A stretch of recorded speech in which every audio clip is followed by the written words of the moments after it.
بسم اللہ الرحمن الرحیم۔ پیارے بچوں، آج ہم کرنے والے ہیں ورک شیٹ نمبر 1 کو۔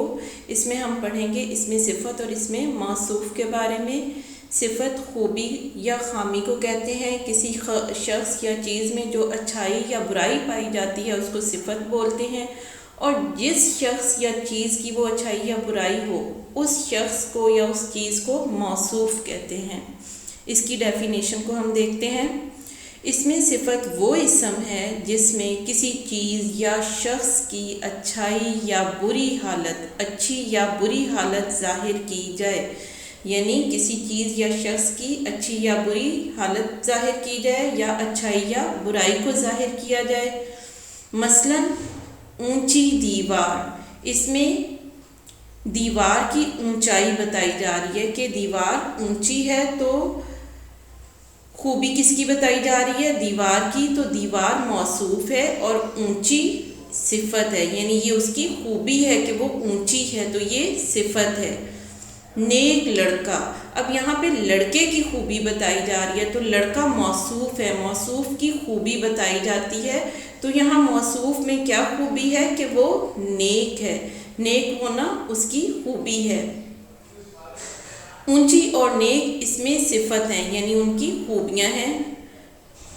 اس میں موصوف وہ اسم ہے جس میں کسی چیز کی اچھائی یا برائی بیان کی جائے، جیسے دیوار اور لڑکا اس میں موصوف ہیں۔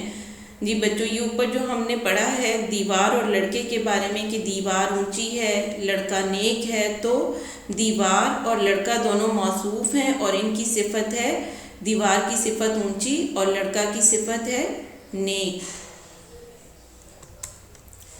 یہاں پہ کچھ جملے دیے گئے ہیں، اب ہم ان میں دیکھیں گے کہ اس میں صفت کیا ہے اور اس میں موصوف کیا ہے۔ پہلا جملہ ہے ہمارے پاس، ٹھنڈی ہوا سے درخت جھوم رہے ہیں۔ پہلا جملہ کیا ہے؟ ٹھنڈی ہوا سے درخت جھوم رہے ہیں، تو اس میں صفت دیکھیں گے کیا ہے اور موصوف کیا ہے؟ ٹھنڈی ہوا، ہوا کا ٹھنڈا ہونا اس کی صفت ہے اور ہوا موصوف ہے، کیونکہ ہوا کی ہم خوبی بتا رہے ہیں، تو ہوا کیا ہے؟ موصوف، اور ٹھنڈی صفت۔ تو صفت والے کالم میں ہم لکھیں گے ٹھنڈی اور موصوف میں ہوا۔ اس سے اگلا جملہ دیکھتے ہیں، باغ میں ہری ہری گھاس ہے۔ اب یہاں پہ گھاس کی خوبی بتائی گئی ہے کہ گھاس ہری ہری ہے، تو ہری ہری کیا ہے؟ صفت، اور گھاس موصوف ہے، یہ گھاس ہے موصوف، اور صفت کے کالم میں آئے گا ہری ہری۔ اگلا جملہ ہے ہمارے پاس، میرے گھر کا صحن بہت بڑا ہے، تو اس میں کس چیز کی صفت بتائی گئی ہے؟ صحن کی، یعنی صحن بڑا ہے، بڑا صفت ہے اور صحن موصوف ہے، کیونکہ صحن کی خوبی بتائی جا رہی ہے۔ اس سے اگلا جملہ ہے ہمارے پاس، میری باجی کے پاس سفید بلی ہے، تو اس میں کس چیز کی خوبی بتائی جا رہی ہے؟ صفت بتائی جا رہی ہے بلی کی، بلی کو سفید کہا جا رہا ہے، تو سفید اس کی صفت ہے اور بلی موصوف ہے، سفید بلی۔ ٹھنڈا پانی پی لو، اب یہاں پہ کس چیز کی صفت بتائی جا رہی ہے؟